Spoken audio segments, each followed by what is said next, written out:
नमस्कार दोस्तों, कैसे हो आप सब। दोस्तों आज मैं SRK सर की लेटेस्ट में रिलीज हुई मूवी जवान को एक्सप्लेन करने वाला हूं, जो कि सच्ची घटनाओं से प्रेरित होकर इस मूवी को बनाया गया है। तो चलिए सबसे पहले मूवी को देखते हैं, उसके बाद हम इस मूवी की सच्ची घटनाओं पर बात करेंगे। तो दोस्तों अगर आपने अभी तक मूवी नहीं देखी है तो मूवी पूरा जरूर देखना, ताकि आपको रियल घटनाएं भी समझ में आ सके। और हाँ, एक्सप्लेनेशन पसंद आए तो वीडियो को लाइक जरूर कर देना, और इसी तरह के नए मूवीज से अपडेट रहने के लिए चैनल को सब्सक्राइब भी जरूर कर देना। तो चलिए कहानी शुरू करते हैं।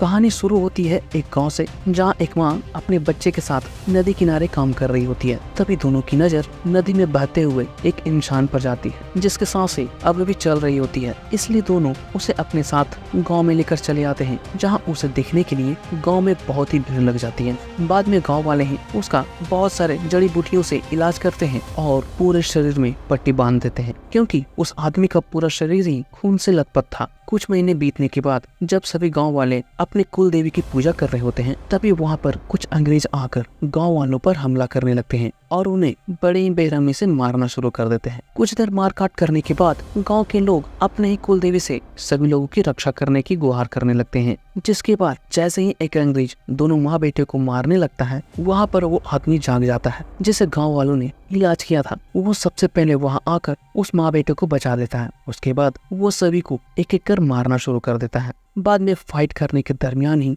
उसके पूरे शरीर में बंधी हुई पट्टी भी जल जाती है, और यहीं पर सबसे पहले हमें SRK सर को दिखाया जाता है। बाद में SRK सर भी सभी लोगों को एक एक कर काटना शुरू कर देते हैं। ये देखकर अब गांव वाले भी फाइट खत्म होने के बाद उनके सामने सर झुका लेते हैं। लेकिन यहाँ पर SRK सर को खुद ही नहीं पता होता है कि वो कौन है, क्योंकि वो अपनी सारी याददाश्त खो चुके थे। इसलिए एक बच्चा जिसने स्टार्टिंग में SRK सर की जान बचाई थी, वो वादा करता है जब वो बड़ा होगा तो जरूर पता लगाएगा वो कौन है।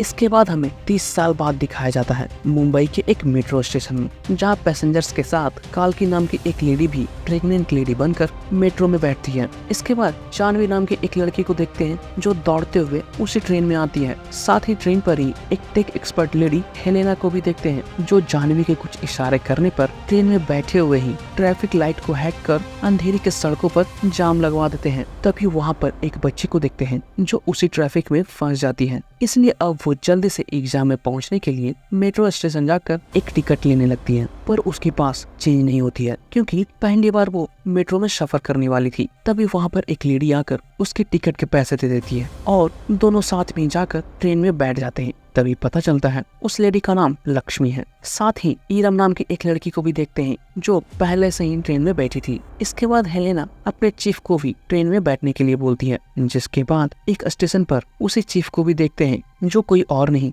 SRK सर ही थे, जो ट्रेन के रुकने पर वो भी ट्रेन में आकर लेट जाते हैं, वैसे ही पट्टियों को बंधे हुए। कुछ देर बाद जैसे ही ट्रेन एक टनल में जाती है, ट्रेन को हैक कर हेलेना जोरों से ब्रेक लगा देती है, जिस कारण ट्रेन बीच टनल में ही आकर रुक जाती है। इसके बाद तो मैंने जितने भी लड़कियों के नाम लिए थे, वो वहाँ के सारे पैसेंजर्स को हॉस्टेज बना लेती हैं और पूरे ट्रेन को ही हाईजैक कर लेती हैं। लेकिन तभी एक पुलिस वाला जो ऑलरेडी ट्रेन में बैठा हुआ था, वो उनमें से एक लड़की कालकी को कब्जे में कर लेता है और मारने की धमकी देने लगता है। पर लड़कियों के जो चीफ थे वो जाग जाते हैं और उस पुलिस वाले के पास आने लगते हैं। इसलिए अब पुलिस वाला भी उन्हें बुढ़ा बोलकर रुक जाने बोलता है। तभी SRK सर भी एक फटके में उसे धक्का दे देते हैं और यहाँ पर एक डायलॉग सुनने को मिलता है, बुढ़ा होगा तेरा बाप। इसके बाद चीफ उस पुलिस वाले को वहीं पर बांध भी देते हैं। बाद में चीफ उसी पुलिस वाले से उसकी मम्मी की उम्र पूछकर ट्रेन में बैठे उतने ही उम्र वाली लेडी को हाथ उठाने बोलते हैं, और जिन लोगों ने हाथ उठाया था उनमें से एक लेडी को सभी के सामने गोली भी मार देते हैं। और तो और ट्रेन में लगे कैमरे को भी हैक कर जानबूझकर वो सीन स्टेशन वालों को दिखाया जाता है। साथ ही रेडियो लाइन से बात कर स्टेशन के लोगों को धमकी भी दी जाती है कि अगर वो सभी पैसेंजर्स की जान बचाना चाहते हैं तो जल्दी से सिस्टम की तरफ से ऐसे इंसान को लाइन पर आने बोलते हैं जिनसे चीफ बात कर सके, साथ ही जिनसे बात करने में सर को मजा भी आ सके। तभी वहाँ पर तुरंत ही नर्मदा राय उर्फ नयन तारा की एंट्री होती है, जो सिस्टम की तरफ से चीफ से बात करती है और सीधा उनकी क्या डिमांड है ये बताने के लिए बोलती हैं। तो चीफ भी बोलते हैं चाहिए तो उनको आलिया भट्ट, पर उम्र में वो थोड़ी छोटी हैं, इसलिए चीफ मैम को एक बेकरार सॉन्ग के 2 लाइन सुना देने बोलते हैं।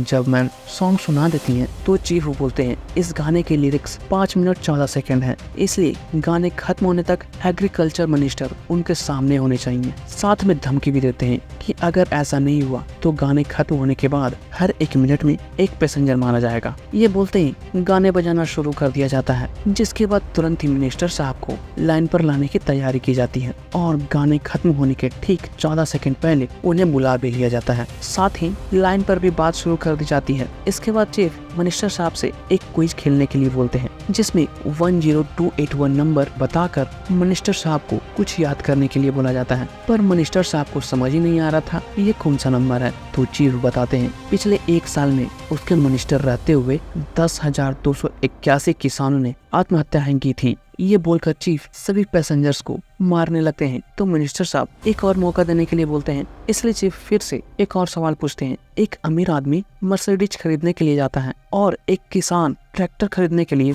बैंक जाता है, तो दोनों में से लोन किसको सस्ता मिलेगा? तो मिनिस्टर साहब बताते हैं मर्सिडीज के ऊपर लोन इंटरेस्ट ज्यादा रहेगा और ट्रैक्टर के ऊपर कम। पर उनका ये जवाब भी गलत था, क्योंकि ट्रैक्टर पर रेट ऑफ इंटरेस्ट है 13%, मगर मर्सिडीज के ऊपर रेट ऑफ इंटरेस्ट है महज 8%। इसके बाद मिनिस्टर का कहना था इन सभी सवाल जवाब के अलावा कोई और तरीका तो होगा। ये सुनकर चीफ भी खुश हो जाते हैं और पेन पेपर लेकर अमाउंट लिखने बोलते हैं। 40,000 करोड़ 97,13,556 रुपीस ओनली। ये सुनकर मिनिस्टर साहब भी शॉक हो जाते हैं, क्योंकि इतने पैसे वो कहाँ से देते हैं। तो चीफ किसी प्राइवेट सेक्टर या फिर किसी बिजनेसमैन से ले लेने बोलते हैं, लेकिन मिनिस्टर बोलते हैं बिजनेसमैन की प्रॉब्लम के लिए वो जरूर मदद कर सकते हैं, पर उनकी प्रॉब्लम के लिए कौन बिजनेसमैन पैसा देगा? तो चीफ बोलते हैं अगले 10 मिनट में उन्हें एक बहुत ही बड़े बिजनेसमैन का कॉल आएगा। इसके बाद हमें काली गायकवाड़ नाम के एक बहुत ही बड़े बिजनेसमैन को दिखाया जाता है, जो अपनी डिमांड पूरी करने के लिए एक कलेक्टर को ही मार देता है, क्योंकि वो कलेक्टर इंडिया में एक फैक्ट्री खोलने की मंजूरी नहीं दे रहा था। कलेक्टर का कहना था फैक्ट्री बनने के बाद वो फैक्ट्री वाली जगह दुनिया की सबसे खतरनाक जगह बन जाती, और अगर ऐसा हुआ तो फैक्ट्री से निकलने वाला पानी और हवा लोगों के लिए जहर का काम करता। पर काली कलेक्टर के बच्चे को ही मारने की धमकी देने लगता है, तो मजबूरन कलेक्टर साहब को साइन करनी पड़ती है, लेकिन काली तब भी कलेक्टर को मार देता है और उनके मातम में भी पहुंच जाता है। बाद में जैसे ही काली वहां से निकलता है, उसको पता चलता है उसकी बेटी को किडनैप कर लिया गया है। दरअसल काली की बेटी वही थी जिसे स्टार्टिंग में ट्रैफिक जैम कर मेट्रो में लाया गया था। बाद में ये जानकर काली तुरंत ही मिनिस्टर से बात कर पैसे ट्रांसफर करने के लिए रेडी हो जाता है। वहीं ये सुनकर चीफ भी अपना अकाउंट डिटेल्स डिपार्टमेंट को मेल कर देते हैं और 15 मिनट में कंफर्मेशन देने बोलते हैं, वरना वो चकाला स्टेशन के पास वाले मॉल को उड़ा देने की भी धमकी देने लगते हैं। इसके बाद काली तुरंत ही अपने आंखों को स्कैन कर पैसे को भी ट्रांसफर कर देता है। इधर ट्रेन में ये देखकर काली की बेटी बोलने लगती है वे लोग चोर है, क्योंकि उसे यूज कर उसके पिता से पैसे मांगे थे। तो चीफ भी बोलते हैं हाँ है चोर, पर पता है ऐसा क्यों है? क्योंकि इस सिस्टम ने 40,000 करोड़ रुपए उसके पिता को माफ कर दिए थे, और महज 40,000 रुपयों के लिए उसी सिस्टम ने उनकी टीम की ही एक लड़की काल्की के पिता को जलील कर दिया था। तभी यहाँ एक बैक स्टोरी देखते हैं। जब काल्की के पिता टाइम पर लोन नहीं दे पाए थे, तो सिस्टम वाले वहाँ पहुंचकर पूरे गांव वालों के सामने उन्हें नंगा कर दिया था और बहुत ही मारने लगा था, जबकि उन्होंने 10 दिनों की मोहलत भी मांगी थी चुका देने के लिए, पर सिस्टम वालों ने नहीं दिया। ऊपर से उनके ट्रैक्टर को भी कब्जे में कर लेकर चला गया, जो उनकी रोजी रोटी थी। इसलिए जब काल्की के पिता ने देखा किसानों के आत्महत्या करने पर 2 लाख का मुआवजा मिलता है, तो उन्होंने फांसी लगा ली। लेकिन सिस्टम वाले तब भी वहाँ पैसे लेने के लिए पहुँच जाते हैं, क्योंकि ट्रैक्टर से सिर्फ असल पैसा वसूल हुआ था, ब्याज का नहीं, जिसके लिए डिपार्टमेंट वाले किसान की पत्नी का मंगलसूत्र ही छीन लेते हैं। ये देखकर अब काल्की भी चुप नहीं रहती और डिपार्टमेंट वाले को ही एक कुल्हाड़ी से मार देती है, जिसके बाद उसे जेल हो जाती है। ये कहानी सुनकर ट्रेन में मौजूद लगभग सारे लोग ही भावुक हो गए थे। इसलिए अब चीफ का भी कहना था जो उन्होंने पैसा लिया वो गरीब किसानों और आम लोगों के थे। इसके बाद वो पैसे भी रिसीव्ड हो जाते हैं। तो अब चीफ भी जिस लेडी को गोली मारे थे उसे उठा देते हैं। ये देखकर सारे लोग भी चीफ से इम्प्रेस हो जाते हैं और ट्रेन वहाँ से निकल जाती है। इसके बाद नर्मदा राय भी अपनी टीम के साथ पूरे स्टेशन को ही घेर लेती हैं और ट्रेन आने का वेट करने लगती हैं। लेकिन जब ट्रेन आकर रुकती है तो सबसे पहले वहाँ फॉग गैस छोड़ा जाता है। बाद में जितने भी पैसेंजर्स वहाँ से निकलते हैं सारे के सारे चीफ जैसे ही पट्टी बांधे हुए थे और उन्हीं सब में चीफ की टीम शामिल होकर वहाँ से भी निकल जाती है। पर जाते जाते एक ऑटोमेटिक गन ट्रेन में ही छोड़ देते हैं जो झूठ मूठ का रिमोट द्वारा फायर किया जा रहा था। इसलिए नर्मदा मैम भी जब फायर करते हुए ट्रेन के अंदर आती हैं तो वहाँ सिर्फ एक पुतले को देखती हैं जो चीफ की आवाज में गाने गा रहा था और फायर कर रहा था। बाद में पता चलता है सारे हॉस्टेजेस को भी छोड़ दिया गया है क्योंकि उनके फैमिलीज बैरियर तोड़कर अंदर आ गए थे। इसलिए मैम हाईजैकर को अकाउंट फ्रीज करने बोलती हैं, पर उनका आदमी बोलता है नहीं कर सकता क्योंकि सारा पैसा दूसरे अकाउंट में ट्रांसफर हो गया था, वो भी 1-2 नहीं पूरे 7 लाख लोगों के अकाउंट में। तभी देखते हैं वो सारे 7 लाख लोग किसान थे जिनका लोन अमाउंट एक ही दिन में एक ही इंसान ने सेटल कर दिया था, पर उस इंसान के खिलाफ कोई भी सबूत नहीं मिली थी। इसके बाद खाली एक मीटिंग रखकर नर्मदा मैम से ही पूछता है तो पता चलता है उनके पास सिर्फ एक ही क्लू है, वो 6 लड़कियां, पर वो सभी कहाँ रहती हैं किसी को कुछ नहीं पता। पर फिर भी मैम काली को यकीन दिलाती हैं वो सब कहाँ रहती हैं और वो सब कौन है ये पता लगा कर ही रहेंगी। इसके बाद काली अपनी बेटी से भी मिलता है। तभी वो चीफ की तरफ से अपने पिता को एक मैसेज भी देती है कि जिसने उन्हें हाईजैक किया था उनका नाम विक्रम राठौर है। ये सुनकर काले भी कुछ देर के लिए शॉक हो जाते हैं और कुछ पुरानी बातों को याद करने लगते हैं जिसमें एसआर के सर एक आर्मी वाले बने हुए दिख रहे थे। खैर इसकी कहानी क्या थी दोस्तों ये हमें आगे पता चलेगा। इधर हम चीफ को देखते हैं जो अपने असली रूप में आते हैं तो पता चलता है वो एक महिला जेल के जेलर हैं और उनका नाम आजाद है। वहीं उनका साथ देने वाली 6 लड़कियां वहीं की कैदी थी जो अपना मिशन पूरा होने के बाद जेल के ही कुछ लोगों के सपोर्ट से वापस से उन्हीं महिला कैदियों में शामिल भी हो जाती हैं और अपने सेल तक भी पहुंच जाती हैं जहां 6 की 6 लड़कियां एक साथ रहती थी। इसके बाद आजाद सर को बेस्ट जेलर के अवार्ड से भी नवाजा जाता है क्योंकि जहाँ के वो जेलर थे वो 150 साल पुराने थी जो पहले राजा महाराजाओं का किला हुआ करता था, पर अंग्रेजों ने उसे जेल में बदल दिया था। वहीं आजाद सर उस जेल में 12 सालों से काम कर रहे थे, इसलिए वो उस जेल के कोनों कोनों को अपने कमरों से बेहतर जानते थे। साथ ही वहाँ पर मौजूद सभी महिलाएं उनके लिए बहन और माँ के समान थी। उनका मानना था जेल सजा के लिए नहीं बल्कि मुजरिमों की गलती को सुधारने के लिए होती है जो समाज के काम आ सके। क्योंकि जो महिलाएं वहाँ थीं वो हैंडीकैप बच्चों के लिए प्रोस्थेटिक लिम्स बनाती थी, गवर्नमेंट स्कूल के लिए यूनिफॉर्म्स बनाती थी, मतलब कि उनका 4 दीवारों के अंदर बिताया हुआ हर एक पल बाहर किसी की जिंदगी सुधारने का काम आता था। वहीं पिछले 8 साल में उस जेल से रिहा होने वाले किसी लेडी ने भी वापस जुर्म का रास्ता नहीं अपनाया था। इन्हीं सब अच्छी बातों की वजह से आजाद सर को वो अवार्ड भी मिला था। इसलिए अब आजाद सर भी उन महिलाओं के साथ मिलकर सभी का धन्यवाद करते हैं, वो भी अपने स्टाइल में।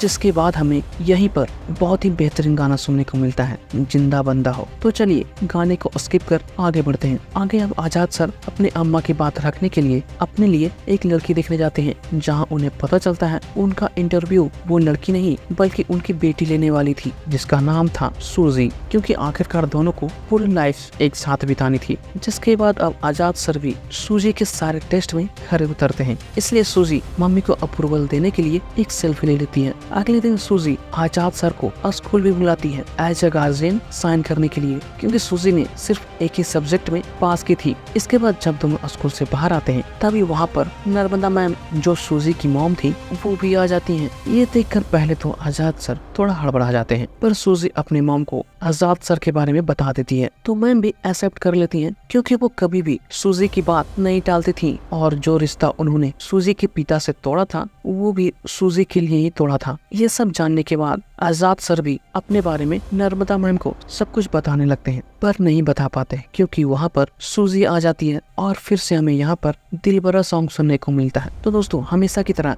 इस गाने को भी स्किप कर आगे बढ़ते हैं। इधर गाने खत्म होने के बाद दोनों सगाई भी कर लेते हैं। अगले सीन में हेल्थ मिनिस्टर को दिखाया जाता है जो भाषण दे रहा था कि उन्होंने शहर के सारे अस्पतालों में सारी सुविधाएं मुहैया करवा चुके हैं, जहां गरीब मरीजों के लिए सारी फैसिलिटीज उपलब्ध है। साथ ही भाषण में ये भी बोलते हैं कि अगर उन्हें भी कुछ हो जाए तो प्राइवेट अस्पताल ले जाने की कोई जरूरत नहीं, क्योंकि बगल के गवर्नमेंट हॉस्पिटल में ही उन्हें बचा लिया जाएगा। बाद में जोश में आकर वो सभी को चुनौती भी देने लगते हैं कि यकीन नहीं होता तो गोली चला कर देख ले। मिनिस्टर ये बोल ही रहा था तभी उस पर एक लड़की गोली चला देती है और वहाँ पर गैस के गोले फेंक कर भाग जाती है।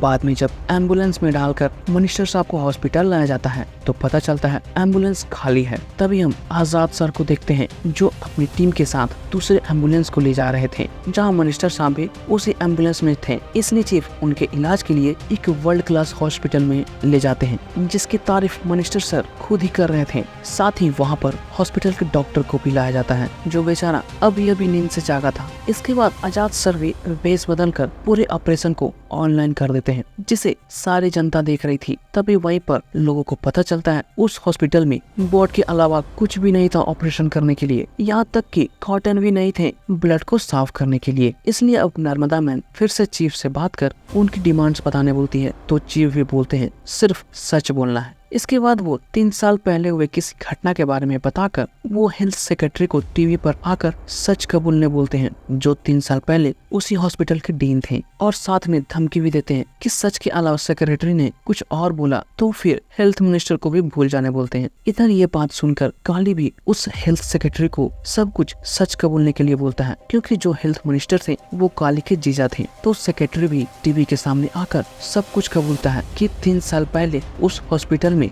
एक के बाद एक 60 बच्चों को इंसेफेलाइटिस के इलाज के लिए लाया गया था। तभी हम ईराम को भी देखते हैं जो उस वक्त उसी हॉस्पिटल की डॉक्टर थी। वो बच्चों के हॉस्पिटल में आने के बाद उसी डीन को इन्फॉर्म भी करती है ऑक्सीजन सिलेंडर को बेचवाने के लिए, क्योंकि अभी उनके पास जो ऑक्सीजन सिलेंडर्स था वो सिर्फ 2 घंटे तक ही चल सकते थे। पर डीन का कहना था उसके लिए बहुत सारे फॉर्मेलिटीज पूरी करनी पड़ती है, वो पूरी होंगी तो सिलेंडर्स पहुँच जाएंगे। इसलिए अब ईराम बोलती है अगर आपने इमीडिएट एक्शन नहीं लिया तो वो हेल्थ मिनिस्टर तक भी जाकर कंप्लेन करेंगी। ये सुनकर डॉक्टर डीन भी गुस्सा हो जाता है और जिसको चाहे उसे कंप्लेन करने के लिए बोलता है, क्योंकि उसका कहना था हॉस्पिटल में तभी कोई चीज सैंक्शन होती है जब हेल्थ मिनिस्टर से लेकर 25 डिपार्टमेंट, टेंडर कमेटी, बिचौलिए, उसके जैसे डीन सबका 25% फिक्स होता है। कमीशन के बिना हॉस्पिटल में एक नीडल तक नहीं आती। ईरम जितने भी ऊपर कंप्लेन करने जाएगी वो उतना ही कमीशन खाकर बैठा होगा। ये सुनकर अब ईरन भी फोन रख देती है और अपने ही लोगों से कंसल्ट कर हॉस्पिटल में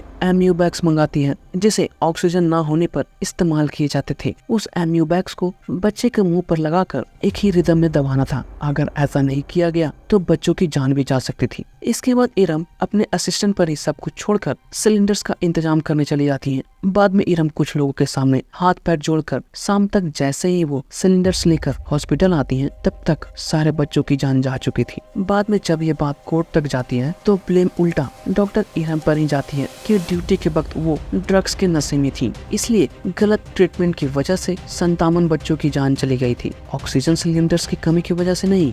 जिसके बाद ईरम को सजा भी सुना दी जाती है और उनका डॉक्टरी लाइसेंस 2 साल के लिए भी कैंसिल कर दिया जाता है। इसके बाद उसे सेक्रेटरी को दिखाया जाता है जो सभी के सामने कबूलता है कि 57 बच्चों की मौत का जिम्मेदार वो खुद है, साथ ही हॉस्पिटल मैनेजमेंट भी, ईरम नहीं। ये सुनकर सभी लोगों की आंखों में आंसू आ जाते हैं, इवन नर्मदा मैम के भी। इसलिए वो खुद ही पूछती है कि अब चीफ उनसे क्या चाहते हैं, तो चीफ भी 234 सरकारी अस्पतालों की एक लिस्ट देते हैं और 5 घंटों में सभी अस्पतालों में लिस्ट के अनुसार सब कुछ मुहैया भी करवा देने बोलते हैं, बिना एक भी चीज मिस किए हुए। जिसके बाद तो सभी अस्पताल वालों में जोरों शोरों से काम शुरू हो जाता है और 5 घंटों के अंदर अंदर सारे हॉस्पिटल को कंप्लीट भी कर दिया जाता है। बाद में ये बात नर्मदा मैम चीफ को भी बता देती हैं, तो चीफ भी आखिरी बार एक और चीज की मांग करते हैं, हेलीकॉप्टर का, क्योंकि उनका कहना था इतना बड़ा कांड करके वो ओवर में तो नहीं जा सकते थे। इसलिए अब कुछ ही देर बाद वहाँ पर चॉपर भी भेज दिया जाता है। लेकिन जैसे ही लड़कियां चॉपर तक आती है, नर्मदा मैम अपने लोगों के साथ चारों तरफ से सभी को घेर लेते हैं और खुद भी वहाँ आ जाती है। जिसके बाद तो यहाँ पर कुछ देर तक दोनों तरफ से फाइट होती है। इसी बीच एजेंट लक्ष्मी चीफ को जैसे ही इशारा करती है, चीफ पूरे हॉस्पिटल को ही उड़ाना शुरू कर देते हैं, क्योंकि उन्होंने पहले से ही हॉस्पिटल के चारों तरफ लैंडमाइन फिट कर रखे थे, जिसका रिमोट उनके पास ही था। बाद में वो खुद भी एक मास्क पहनकर बाहर आते हैं और फिर नर्मदा मैम और SRK सर के बीच एक खतरनाक फाइट होती है। फाइट के दौरान सभी लड़कियां हेलीकॉप्टर को कब्जे में ले लेती हैं और चीफ को भी जल्दी से अंदर आने बोलती हैं। इसलिए चीफ भी भागते हुए हेलीकॉप्टर पर छलांग लगा देते हैं, लेकिन नर्मदा मैम जैसे ही छलांग लगाती हैं वो वापस से नीचे गिर जाती हैं। पर गिरते वक्त उनके हाथ चीफ का मास्क जरूर लग जाता है, जिसके बाद चीफ भी वहाँ से अपने लोगों के साथ निकल जाते हैं। इधर मास्क पर मिलने बाल का टेस्ट किया जाता है तो पता चलता है वो विकी के बाल के सैंपल थे। इसलिए अब मैम डिपार्टमेंट के बेस्ट ग्राफिक आर्टिस्ट को बुलाने बोलती हैं और जो विक्रम राठौर की इमेज उनके पास थी उससे रेफरेंस लेकर 25 से 30 इमेज तैयार करने बोलती हैं। इसके बाद वो तैयारी करने के लिए अपने घर भी जाने लगती है, क्योंकि अगले दिन उनकी शादी थी। अगले दिन देखते हैं उनकी शादी भी होने लगती है। वहीं दूसरी तरफ एक इमेज भी तैयार कर लिया जाता है जो हूबहू आजाद से मैच कर रहा था। ये बात बताने के लिए जब ईरानी उन्हें फोन करता है तो सूजी फोन उठाने नहीं देती और कॉल कट कर देती है। शादी के बाद जैसे ही दोनों अकेले होते हैं तो आजाद सर फिर से अपने बारे में नर्मदा मैम को सब कुछ बताने लगते हैं, लेकिन तभी उनकी टीम की लड़कियां उन्हें फोन कर छेड़ने लगती हैं। तो मैम भी डिपार्टमेंट का कॉल समझकर उन्हें अकेले छोड़ देती हैं। बाद में जब नर्मदा मैम घर आकर अपना फोन चेक करती हैं तो उन्हें आजाद सर का इमेज भी दिख जाता है। इधर आजाद सर बात करते हुए मैम को सब कुछ बताने की ठान लेते हैं, लेकिन आजाद सर जैसे ही सब कुछ बताने के लिए आते हैं नर्मदा मैम खुद ही वहां आकर आजाद को गोली मार देती है। गोली की आवाज सुनकर सभी लड़कियां भी जेल को खोलकर जल्दी से वहां आने लगती हैं, लेकिन तभी काली के लोग आजाद के घर पर ही हमला करना शुरू कर देते हैं और उन्हें किडनैप कर अपने अड्डे पर ले आते हैं। साथ ही दोनों को मारना भी शुरू कर देते हैं, क्योंकि उनको लग रहा था नर्मदा मैम आजाद के साथ मिली हुई थी। तो आजाद सर भी नर्मदा मैम को छोड़ देने बोलते हैं, क्योंकि इसके बारे में तो उन्हें कुछ पता भी नहीं था।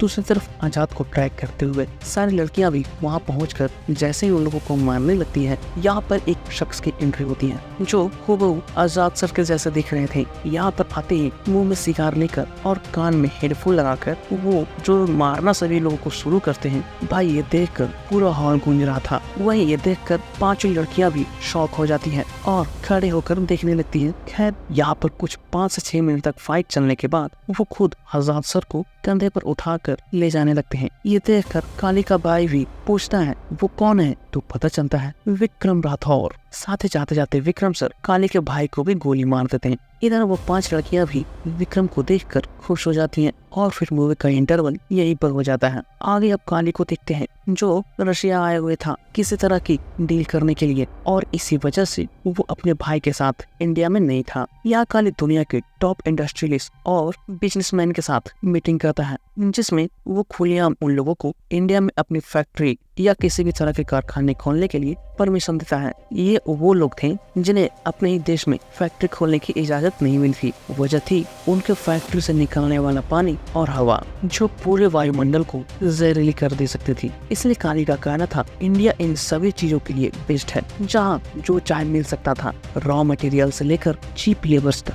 यहाँ तक कि इंडिया की हवा और पानी को भी वो जैसे चाहे इस्तेमाल कर सकते थे और कोई सवाल तक नहीं पूछेगा, क्योंकि हजारों लोगों को एम्प्लॉयमेंट देंगे। पर ये तभी पॉसिबल हो सकता था जब गवर्नमेंट उनकी मुट्ठी में होगी। इसलिए अब काली इलेक्शन में खड़ा होने वाला था और इंडिया के सारे वोटर्स को ही 10-10 हजार देकर खरीदना चाहता था, क्योंकि अगले 2 महीने में इलेक्शन होने वाले थे। इसलिए काली का कहना था अगर वो इंडिया के लगभग 50% वोटर्स को भी खरीद ले तो गवर्नमेंट उनकी मुट्ठी में होगी। इसलिए काली उन बिजनेसमैनों से पैसों की मदद चाहता था ताकि वो वोटर्स को खरीद सके, जिसमें वो खुद 20% देने को भी तैयार था और बाकी के 80% उन लोगों से ईमान करता है। लेकिन तभी एक आदमी बोलता है बाकी का रेस्ट अमाउंट 80% वो देगा। इसलिए काली उसके साथ ही डील कर लेता है। कुछ देर बाद काली को एक इमरजेंसी कॉल आता है, जिसमें उसे पता चलता है उसका भाई मारा जा चुका है। जिसके बाद अब वो अपने भाई के पास भी पहुंच जाता है और ये देखकर वो पूरे शहर को ही आग लगा देने की ठान लेता है। इधर नर्मदा मैम भी फिर से अपनी टीम के साथ मिलकर आजाद को पकड़ने का प्लान बनाने लगती है, क्योंकि उनकी मदद करने वाली लड़कियों में वो 3 को पहचान चुकी थी। इसलिए अब वो खुद एक कैदी बनकर बाकी के 3 लड़कियों के बारे में पता लगाने के लिए उनके इस सेल में जाने लगती है। पर जाते जाते वो सूजी की जिम्मेदारी ईरानी को सौंप देती है, जो मैम का जूनियर था, और अपने कॉलर में एक माइक फिट कर खुद को इंजर्ड भी कर लेती है। सेल में आकर नर्मदा सभी को ऐसा दिखाने लगती है कि जैसे आजाद ने उसे धोखा दिया है, जिसकी वजह से उन्हें नौकरी से भी निकाल दिया गया था। इसलिए वो उन्हीं लड़कियों के सामने आजाद के बारे में बुरा भला कहने लगती है। ये सुनकर लक्ष्मी बोलती है कि आजाद पर इल्जाम लगाने से पहले उसे ये जानना जरूरी है कि विक्रम राठौर कौन है, ऐश्वर्या कौन है। इसके बाद हमें 1986 की एक बैक स्टोरी दिखाई जाती है, जिसमें विक्रम राठौर को एक पहलवान के साथ कुश्ती लड़ते हुए देखते हैं। क्योंकि वो पहलवान कुश्ती में किसी से हार नहीं रहा था, इसलिए विक्रम सर पहलवान को एक ही बार में ढेर कर देते हैं, जिसके बाद उन्हें एक लेडी चुनौती देने आती है, और उन्हीं का नाम था ऐश्वर्या, जो उनकी वाइफ भी थी। वो विक्रम सर को एक ही बार में ढेर कर देती हैं, और फिर हमें यहीं पर एक और पताखा सॉन्ग सुनने को मिलता है। तो चलिए इस सॉन्ग को भी स्किप करते हैं और मूवी में आगे बढ़ते हैं। सॉन्ग खत्म होते ही विक्रम सर को एक लेटर मिलता है, इसलिए वो तुरंत ही एक मीटिंग में पहुंच जाते हैं, जहां उन्हें बताया जाता है 10 दिन पहले कुछ टेररिस्ट ने बॉर्डर से 40 इंडियन ट्रक ड्राइवर को किडनैप कर लिया था। इसलिए उन्हें रेस्क्यू करने के लिए 32 लोगों की एक टीम भेजी गई थी, पर उन 32 में से 26 लोगों की बॉडीज वापस आई थी और 6 लोगों को उन टेररिस्टों ने हॉस्टेज बनाकर रखा हुआ था। इसलिए जनरल का कहना था 40 ट्रक ड्राइवर के साथ बाकी के 6 जवान उन्हें सही सलामत वापस चाहिए किसी भी हाल में। इसी वजह से जनरल ने 6 लोगों की स्पेशल ऑप्स की टीम बुलाई थी उन टेररिस्टों को मुंहतोड़ जवाब देने के लिए और ये दिखाने के लिए कि असली डर क्या होता है। ये सुनने के बाद विक्रम सर भी अपनी टीम के साथ मिशन पर निकल जाते हैं, जहां उनकी टीम के हर एक सोल्जर के हाथों में एक टैटू बना हुआ था। कुछ देर बाद वहां पहुंचकर जंग भी शुरू हो जाती है, लेकिन तभी अचानक से सभी सोल्जर्स की बंदूकें काम करनी बंद कर देती है, जिसमें एक सोल्जर घायल भी हो जाता है। इसलिए विक्रम सर सभी को उन्हीं की गन इस्तेमाल कर उन्हें मारने के लिए बोलते हैं, लेकिन फिर एक टेररिस्ट मशीन गन लेकर वहाँ पर हमला करना शुरू कर देता है। ये देखकर उनमें से एक खुद ही उस टेररिस्ट के सामने जाकर बॉम्ब फेंक देते हैं, पर तब तक उन्हें बहुत सारी गोली लग चुकी थी। जिसके बाद टेररिस्ट तो मरता ही है, साथ में विक्रम सर का एक टीम मेंबर भी मारा जाता है। इसके बाद विक्रम सर सारे हॉस्टेजेस को भी रिहा कर लेते हैं, जिसके बाद ऐसे साहस और बहादुरी के लिए विक्रम सर को मेडल से सम्मानित भी किया जाता है। इसके बाद विक्रम सर वहीं पर खुलासा भी करते हैं कि जब वे लोग मिशन पर थे तो उनकी बंदूकें काम करनी बंद कर दी थी, और इसी वजह से इससे पहले मिशन में गए सारे जवान मारे गए थे, क्योंकि जंग के दरमियान उनकी भी बंदूकें काम करनी बंद कर दी थी। इसलिए विक्रम सर उन गन सप्लायर और डीलर पर इंक्वायरी कमेटी बिठाने की अपील करते हैं। तभी पता चलता है उन सभी गन्स का सप्लायर काली गायकवाड़ ही है। बाद में जब इंक्वायरी बैठती है तो काली का कहना था उसके कंपनी की गन्स के साथ बॉक्स में एक मैनुअल भी होता है, जो फॉरेन लैंग्वेज में होता है, इसलिए हर कोई उसे पढ़ नहीं सकता, और जो पढ़ता है वो समझ नहीं पाता, क्योंकि मैनुअल में लिखा रहता है गन्स को यूज करने से पहले सोल्जर्स को एटलीस्ट 30 डेज की ट्रेनिंग चाहिए होती है, ताकि सोल्जर्स सीख सकें कि उन गन्स को कैसे चलाया जाता है। इसलिए काली खुद ही एक्सपर्ट ट्रेनर से जवानों की ट्रेनिंग दिलवाने के लिए बोलते हैं, ताकि वो इंडिया के सोल्जर्स को सिखा सके कि यूएई वेपन्स को कैसे इस्तेमाल किया जाता है। क्योंकि काली का कहना था ये ह्यूमन एरर की वजह से मिशन कंप्लीट नहीं हुआ था, ना कि गन एरर। इट मींस काली की बंदूकें सही थी, सोल्जर्स को चलाने नहीं आती थी। ये सुनकर विक्रम सर भी बॉर्डर पर जो हुआ था उसका एक छोटा सा डेमो देने के लिए बोलते हैं, वो भी मैनुअल के अकॉर्डिंग। इसके बाद विक्रम सर काली की कंपनी की एक गन उठाकर मैनुअल के अकॉर्डिंग सभी फंक्शन को अनलॉक करते हैं, लेकिन जब टारगेट पर शूट करने की बारी आती है तो काली से पूछते हैं अब क्या करना चाहिए। मैनुअल के अकॉर्डिंग तो जवाब मिलता है शूट करना चाहिए। इसलिए विक्रम सर टारगेट से निशाना हटाकर काली की तरफ गन घुमाकर शूट करने लगते हैं, पर अफसोस गन एक बार भी नहीं चलती। पर डरने की वजह से काली जरूर पीछे गिर जाता है। इसलिए विक्रम सर का कहना था कुछ भी कर लो, कितनी भी ट्रेनिंग कर लें, बंदूकें काम नहीं करती, और उस दिन भी बॉर्डर पर यही हुआ था। बाद में विक्रम सर का कहना था हम जवान हैं, बॉर्डर पर 1000 बार जान दे सकते हैं, मगर सिर्फ देश के लिए, कोई डील हो सके या फिर मुनाफे में पैसे कमा सके इसलिए नहीं। जिसके बाद अब काली के साथ किए गए सारे कॉन्ट्रैक्ट को भी होल्ड कर दिया जाता है, और अगर वो दोषी पाया जाता है तो उनकी कंपनी को भी परमानेंटली ब्लैक लिस्ट कर देने का ऑर्डर दिया जाता है। आगे जब विक्रम सर घर में ऐश्वर्या के साथ थे तभी वहाँ पर काली के लोग आ जाते हैं, और जब विक्रम सर बाहर आते हैं तो पीछे से एक आदमी उन्हें इंजेक्शन लगा देता है। इसके बाद वहाँ पर काली भी आकर विक्रम सर को लेकर चला जाता है, पर जाते जाते वो पुलिस वालों को ऐश्वर्या को भी मार देने बोलता है। इसलिए पुलिस वाला भी ऐश्वर्या को एक पेपर पर साइन करने बोलता है ताकि साबित हो सके उनका पति देशद्रोही है। लेकिन ऐश्वर्या पेन लेकर पुलिस वाले को ही मार देती है और उसी के गन से 2 कांस्टेबल को भी, जिसके बाद ऐश्वर्या को भी जेल हो जाती है। आगे अब काली ऐश्वर्या से मिलने आता है तो ऐश्वर्या भी विक्रम के बारे में पूछती है। तभी उसे पता चलता है काली विक्रम को गोली मारकर हेलीकॉप्टर से धक्का दे दिया था। इसके बाद काली ये बताकर वहाँ से भी चला जाता है, जिसके बाद अब ऐश्वर्या को भी फांसी के लिए लाया जाता है क्योंकि साबित हो चुका था उसका पति देशद्रोही है, जिसमें ऐश्वर्या उसका साथ दे रही थी। लेकिन जब उसे फांसी दी जाने वाली थी तभी वो बेहोश हो जाती है। बाद में जब उसका चेकअप होता है तो पता चलता है ऐश्वर्या प्रेग्नेंट है। इसलिए अब इंडियन लॉ के मुताबिक अगर मुजरिम प्रेग्नेंट हो तो उसका बच्चा जब तक 5 साल का नहीं होता मुजरिम को फांसी नहीं दी जा सकती। इसलिए ऐश्वर्या की सजा 5 साल के लिए पोस्टपोन कर दी जाती है, जिसके बाद ऐश्वर्या जेल में अपने बच्चे को जन्म देती है और धीरे धीरे वो जेल में ही बड़ा होता है। बाद में वो जैसे ही 5 साल का होता है ऐश्वर्या उसे अपने पिता पर लगे देशद्रोही के धब्बे को बड़ा होकर मिटा देने के लिए बोलती है और साथ ही वहाँ के सभी कैदियों की मदद करने के लिए भी बोलती है। इसके बाद ऐश्वर्या को फांसी भी दे दी जाती है, जिसके बाद आजाद को वहीं की एक लेडी जेलर कावेरी एडॉप्ट कर लेती है और उसे पाल पोस कर बड़ा करती है, जिसे आजाद अम्मा बुलाता है। ये सब कहानी सुनने के बाद फाइनली नर्मदा मैम भी शांत हो जाती हैं और आजाद के बारे में पूछती हैं तो पता चलता है वो जहाँ भी है सेफ है। तभी देखते हैं आजाद भी अपने पिता के पास था जहाँ पर उनके दोस्त भी थे, साथ ही वहाँ पर वो पुलिस वाला भी था जिसने ट्रेन में आजाद पर हमला किया था। दरअसल स्टार्टिंग में गांव वालों ने जिसे बचाया था वो विक्रम सर को बचाया था, जो चॉपर से गिरने के बाद अभी भी जिंदा थे। और जिस बच्चे ने विक्रम सर को प्रॉमिस किया था कि बड़ा होकर उनके बारे में पता लगाएगा, वो बच्चा वही पुलिस वाला था जो ट्रेन में आजाद को देखकर चकित भी हो गया था क्योंकि वो बिल्कुल विक्रम जैसे ही दिख रहा था। इसलिए उसने इंक्वायरी कर विक्रम के दोस्तों को भी इकट्ठा किया और उनके हाथों में बने टैटू को भी पहचान कर सभी को विक्रम सर से मिला दिया। लेकिन प्रॉब्लम ये थी कि विक्रम सर अपनी सारी याददाश्त खो चुके थे। सिर्फ लोगों के कहने पर उन्हें पता था कि आजाद उनका बेटा है, इसलिए विक्रम सर में वो बाप की फीलिंग नहीं जाग रही थी। पर आजाद जो लड़ाई लड़ रहे थे उसमें विक्रम सर आजाद का ढाल बनकर जरूर साथ देने बोलते हैं। कुछ देर बाद उन लोगों को पता चलता है कि नर्मदा मैम को जेल में बुलाया गया है इंट्रोगेशन के लिए, इसलिए अब सभी वहीं पर लगे कैमरे में देखने लगते हैं। तभी सभी लड़कियों को ईरानी के पास लाया जाता है जहाँ नर्मदा मैम भी थी। तभी यहाँ पता चलता है ईरानी काली के लिए काम करता था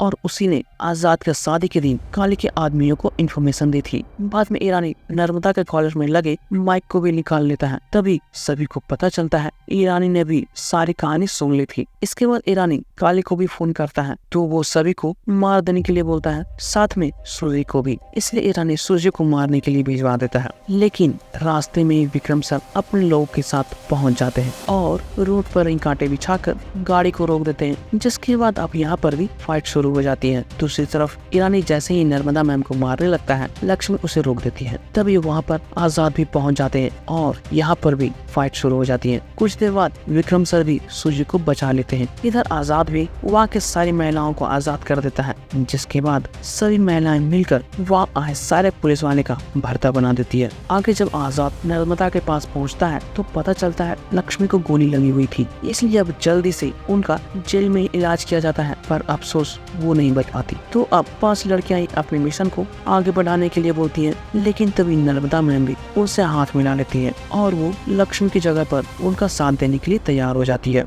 जिसके बाद अब सभी मिलकर काली के पैसों को रोकने का प्लान बनाते हैं, क्योंकि अब काली बाहर से मंगाए हुए सारे पैसों को डिस्ट्रीब्यूट करने वाला था ताकि वो इलेक्शन जीत सके। इसलिए विक्रम सर और आजाद सर दोनों ही उस गाड़ी को रोकने के लिए प्लान बनाते हैं। जिसके बाद आजाद सर सबसे पहले अपनी लड़कियों के टीम के साथ ही पैसों से भरे ट्रक पर एक ब्रिज से छलांग लगा देते हैं और सभी ट्रकों को अपने कब्जे में लेने की कोशिश करने लगते हैं। जिसके बाद यहाँ पर एक एक कर सारी लड़कियां भी सारे ट्रकों को अपने कब्जे में लेने लगती हैं। लेकिन इस चक्कर में हेलिना मुसीबत में आ जाती है, इसलिए वो यहाँ पर विक्रम सर को बुला लेती है जिसके बाद एक एक्शन के साथ यहाँ पर विक्रम सर की भी एंट्री हो जाती है। बाद में वहाँ पर विक्रम सर के सारे फ्रेंड्स भी आ जाते हैं और वो सभी को एक एक कर सारी गाड़ियों को रोकना शुरू कर देते हैं, वो भी अलग अलग स्टाइल में। बाद में विक्रम सर आजाद को भी सभी लड़कियों के साथ वहाँ से चले जाने बोलते हैं और खुद अपने फ्रेंड्स के साथ वहीं पर रुक जाते हैं ताकि काले के आदमियों को रोक सके। लेकिन कुछ देर भाग दौड़ करने के बाद काले के लोग विक्रम सर को चारों तरफ से घेर लेता है और सभी को पकड़कर काली के पास भी लाया जाता है। लेकिन जब काली विक्रम सर को मारने लगता है तभी वो टीवी पर आजाद को देखता है, जो इस बार फिर से जेल से लाइव होते हैं और पूरे जेल को ही कस्टडी में लेने की धमकी देकर किसी समझदार को नेगोशिएट करने के लिए उनके सामने आने के लिए बोलते हैं। जब ये काली देखता है तो समझ नहीं आता कि विक्रम दोनों जगह कैसे लाइव हो सकता है। तभी उसे विक्रम के दोस्तों से पता चलता है जिसे वो विक्रम समझ रहा था वो उसका बेटा है आजाद। लेकिन अब उसे समझ नहीं आता कि विक्रम बचा कैसे था, क्योंकि उसने तो खुद ही विक्रम को गोली मारी थी। लेकिन पता चलता है वो बच गया था, पर इस चक्कर में विक्रम सर अपनी याददाश्त खो चुके थे, इसलिए अभी तक काली जिंदा भी था। लेकिन ये बात सुनकर काली को विश्वास नहीं होता, इसलिए वो खुद ही विक्रम को पहचानने बोलता है कि वो कौन है। तो विक्रम सर बोलते हैं सेंटा क्लॉज। ये सुनकर सभी हंसने लगते हैं। दूसरी तरफ आजाद से बात करने के लिए माधवन नायक को चुना जाता है, जो कोई और नहीं हमारे नायक मूवी के हीरो संजय दत्त थे, जिनका यहाँ पर एक छोटा सा कैमियो भी है। खैर वो यहाँ आते ही बात करने के बजाय सबसे पहले 100 हथियारबंद जवानों को अंदर भेज देते हैं आजाद को कब्जे में करने के लिए। लेकिन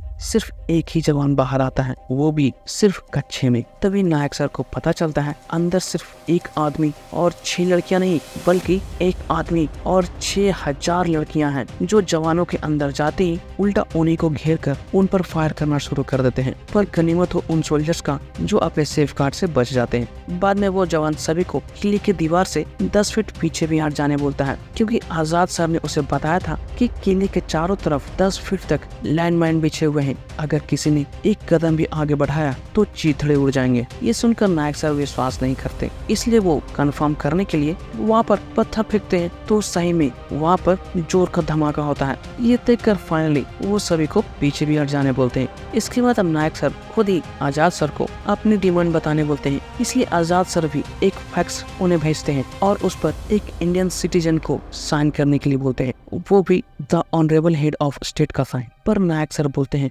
गवर्नमेंट उनकी ये डिमांड पूरी कर देगी। तो आजाद सर भी बोलते हैं जरूर करेगी, क्योंकि सिस्टम का एक बहुत ही नायाब चीज उनके पास थी जिसके लिए वो जरूर मानेगी। इसके बाद आजाद सर उस चीज के 2 सैंपल भी भिजवाते हैं, जिसे सूजी बाहर लेकर आती है और वहीं पर छोड़कर वापस भी चली जाती है। बाद में जब उस चीज को चेक किया जाता है तो पता चलता है वो वोटिंग मशीन थी, जिसे नर्मदा मैम कुछ औरतों के साथ मिलकर गवर्नमेंट की गाड़ियों में ले जा रहे सभी मशीनों को कब्जे में कर ली थी। इसके बाद वहाँ पर सारे मशीनों को भी दिखाया जाता है, जिसके बिना एक भी वोटिंग नहीं हो सकती थी, क्योंकि वहाँ पर ऑन पेपर सिर्फ 9 लाख ही दिखाया गया था, जबकि 90 लाख से भी ज्यादा मशीनें चोरी हो गई थी। और न ही अब उन मशीनों को दोबारा बनाया जा सकता था, क्योंकि उसमें सालों का वक्त लग सकता था। इसलिए उनकी डिमांड पर गौर किया जाता है, जिनमें उनका डिमांड था टोटल 53 फैक्ट्रियों को बंद करने का, क्योंकि उन फैक्ट्रीज के खिलाफ टोटल 40,000 केसेस कोर्ट में दर्ज थे और 40 लाख लोग उन फैक्ट्रीज की वजह से मारे जा चुके थे। इसलिए ऑनरेबल हेड को भी लगता है अगर हमारे देश में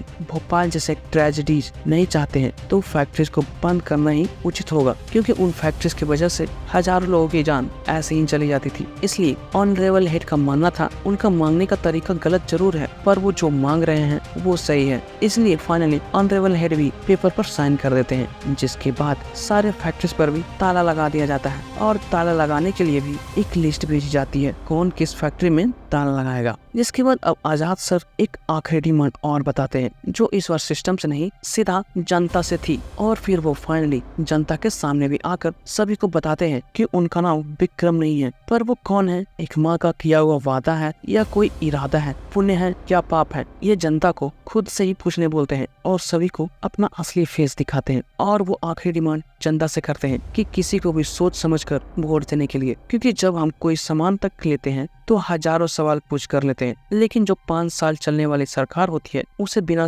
एक भी सवाल पूछे हुए और परखे हुए वोट दे देते हैं। इसलिए आजाद सर का कहना था अगली बार जब भी कोई आपसे वोट मांगने आए तो उनसे सवाल जरूर करें कि वो आपके लिए क्या करेगा, आपके बच्चों की शिक्षा के लिए क्या करेगा, आपके जॉब के लिए क्या करेगा, तभी उन्हें वोट दे। इस सब बातें बोलकर फाइनली आजाद सर भी एक एक कर सारे कंटेनर को रिहा कर देते हैं। लेकिन तभी काली भी विक्रम के फ्रेंड्स को बहुत ही टॉर्चर कर जान लेता है कि किले के अंदर जाने का दूसरा गेट किधर से है, और आजाद के पास भी पहुंच जाता है विक्रम सर को कब्जे में करके। ये देखकर अब सारे लोग भी गन छोड़ देते हैं, तो काली भी वहाँ के सभी लोगों को जेल में डाल देता है और आजाद को मारकर पैसों के बारे में पूछने लगता है, पर आजाद कुछ नहीं बताते। इसलिए अब काली विक्रम सर को मारना शुरू कर देता है। बाद में जैसे ही वो गन से विक्रम सर को मारने लगता है, उसकी भी गन काम करनी बंद कर देती है। वो बहुत ही प्रयास करता है पर एक भी बार गोली नहीं चला पाता। बाद में उसे पता चलता है वो गन उसी की कंपनी की थी, लेकिन गन्स की लगातार आवाज सुनकर विक्रम सर को जरूर पिछली बातें याद आ जाती है। इसलिए अब वो काले को रोक देते हैं और यहीं पर मूवी का सबसे आइकॉनिक डायलॉग सुनने को मिलता है, बेटे को हाथ लगाने से पहले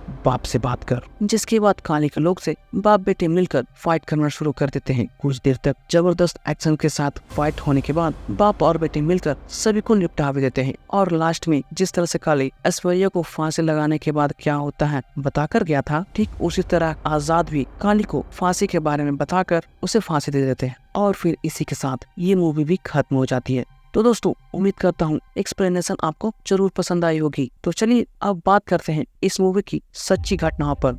तो सबसे पहले हॉस्पिटल वाला सीन दिखाया गया था, ठीक उसी तरह का एक हादसा अगस्त 2017 में हुए थे, जिसमें 63 बच्चों की जान सिलेंडर गैस की कमी की वजह से चली गई थी। क्योंकि सिलेंडर गैस इसलिए अस्पतालों में नहीं पहुंचा था क्योंकि 63 लाख का ऑलरेडी पहले से ही बिल पेंडिंग थी। इसके बाद जिस तरह मूवी में डॉक्टर एरम खुद भाग दौड़ करती है, ठीक उसी तरह उस हॉस्पिटल के डॉक्टर ने भी अपने खर्चे पर हॉस्पिटल में सिलेंडर उपलब्ध करवाया था, लेकिन फिर भी उसे जेल हो गई थी। पर उन्हें 9 महीनों में ही छोड़ दिया गया था क्योंकि उनके खिलाफ कोई सबूत नहीं मिली थी कि उनके वजह से हॉस्पिटल में कोई जान गई थी। वही एक और मुद्दा किसानों को लेकर था, जिसमें किसानों ने आत्महत्या की थी। वो भी लगभग रियल लाइफ से मिलता जुलता नंबर था।